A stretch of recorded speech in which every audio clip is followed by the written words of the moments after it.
علامہ اقبال بھی کیا کہتا ہے؟ کہا مٹا دے اپنی ہستی کو، مٹا دے اپنی ہستی کو اگر کچھ مرتبہ چاہیے۔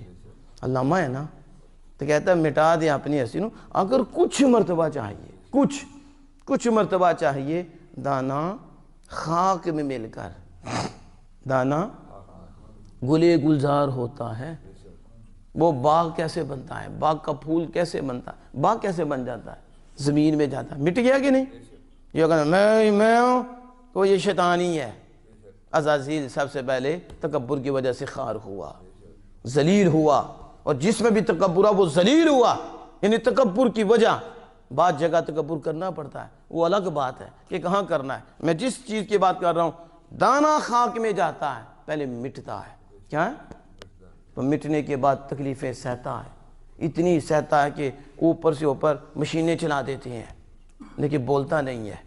پھر اس کے ساتھ جو سلوک ہوتا ہے سہتا ہے۔ پھر ایک وقت آتا ہے، اتنی خوبصورت زمین ہوتی ہے، کسان بھی دیکھ کے خوش ہوتا ہے، جو گزرتا ہے وہ بھی کہتا ہے مجھے دے دے، وہ کہتا ہے مجھے دے دے، اتنی زرخیز ہے، وہ ایسے ہی ہو گئی ہے، وہ دانا گیا ہے اندر، اور اندر جا کے مٹ گیا ہے، ہر تکلیف برداشت کریے، عاجز رہا ہے۔ دیکھو آج کیسے ہریالی ہے۔ اسی طرح جو اس دنیا میں اللہ کے آگے جھک جائے گا، کبھی آکڑے گا نہیں، یہ کیا ہے ہریالیاں، اور وہ کیا ہے ہریالیاں، خدا اسے اپنا محبوب بنا لے گا۔ پھر یہاں بھی ان کی عزتیں ہیں اور وہاں بھی ان کے لیے عزتیں ہیں، اس لیے